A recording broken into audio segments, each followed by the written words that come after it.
জি। আসসালামু আলাইকুম প্রিয় ভাইয়েরা, আমরা একটা শশা খেতে আছি।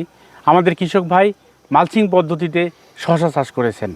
তো আমরা একটু দেখানোর চেষ্টা করি যে আমাদের কৃষক ভাই কত সুন্দর মাচা করে আমাদের শশার একটু দেখানোর চেষ্টা করতেছি।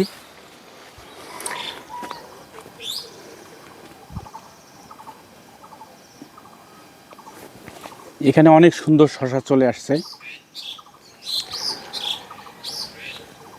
বিশেষ করলে এই সময় শশার উৎপাদনটা এটা নিঃসন্দেহে আমি মনে করি কৃষক ভাই আমাদের পরামর্শ অনুযায়ী উনি শশা চাষ করছেন এবং ভালো ফলন আশা করতেছি উনি পেয়ে যাবেন।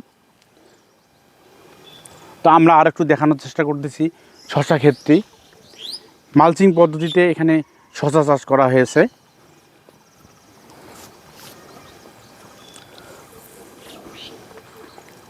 তো আমরা একটু আমাদের কৃষক ভাইয়ের সাথে কথা বলবো। ভাই আসসালামু আলাইকুম। আসসালামু আলাইকুম। কেমন আছেন ভাই? আলহামদুলিল্লাহ ভালো আছি।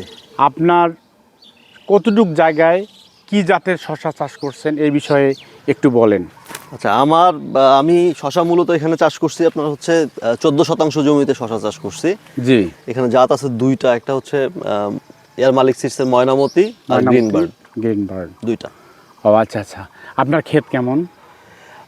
এখন তো মাঝামাঝি পর্যায়ে চলে আসছে। আমি অলরেডি এখান থেকে আপনার 66 মণ হারভেস্ট করছি। কত শতাংশ জায়গায়? 14% জায়গায় 66 মণ। আজকেও হারভেস্ট করলাম 9 মণ। 9 মণ। জি। তার মানে 14% জায়গায় অলরেডি 66 মণ হারভেস্ট করেছেন। তো যাই হোক, এটা তো নিঃসন্দেহে আমি মনে করি যে আপনি ওই ফলন যেটা আপনি আশা করছেন তার চেয়ে বেশি ফলন পেয়েছেন কিনা? আলহামদুলিল্লাহ, হ্যাঁ। আপনি তার চেয়ে বেশি ফলন পেয়েছেন।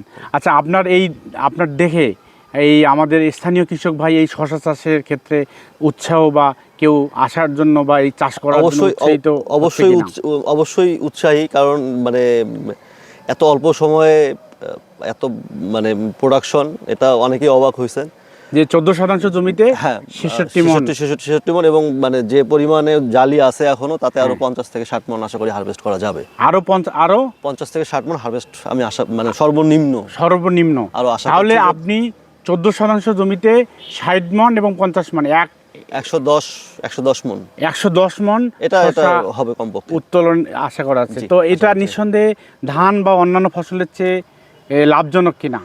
অবশ্যই লাভজনক, কিন্তু এই মুহূর্তে শশার বাজারটা হচ্ছে মানে একটু আচ্ছা, তুলনামূলকভাবে একটু বাজার খারাপ, তবে বাজার ভালো পেলে অবশ্যই লাভজনক। আপনাকে অন্য কোনো ফসলই এই এত অল্প সময়ে মানে 40-45 দিনের মধ্যে এত বেশি পরিমাণ প্রোডাকশন আপনার আসবে না, অন্য যে কোনো ফসলেই মানে আসা সম্ভব না আমার মনে হয়। আরেকটা জিনিস হলো যে আমরা কৃষি সম্প্রসারণ অধিদপ্তর আমরা এই বিষয়ে আমাদের পরামর্শ পাচ্ছেন কিনা? অবশ্যই, হ্যাঁ, পাচ্ছি। মানে যখনই যে সমস্যা হচ্ছে আমি অবহিত করছি, আমি পরামর্শ পাচ্ছি। সেটা মানে ওনারা যদি ফিজিক্যালিও যদি আসার সময় না পান, আমি হোয়াটসঅ্যাপে ছবি পাঠাই দিলে মানে বেসিক পরামর্শগুলো দিচ্ছেন এবং যত দ্রুত সম্ভব ফিল্ডে এসে দেখে প্র্যাকটিক্যালি দেখে সবকিছু পরামর্শ দেওয়ার চেষ্টা করছেন। আচ্ছা, আমরা একটু ঘুরে দেখি আপনার শশা ক্ষেত। আচ্ছা, ঠিক আছে, যান। আমরা একটু দেখানোর চেষ্টা করতেছি।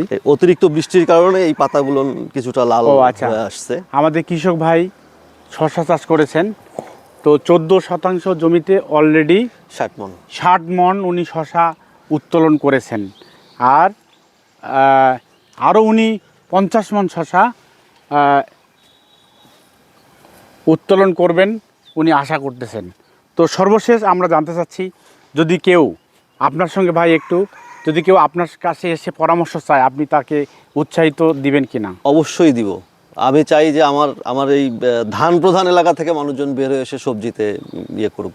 ধন্যবাদ, আপনার জন্য শুভকামনা রইল এবং আমাদের কৃষি সম্প্রসারণ অধিদপ্তরের পরামর্শ অব্যাহত থাকবে। ভালো থাকবেন। আসসালামু আলাইকুম।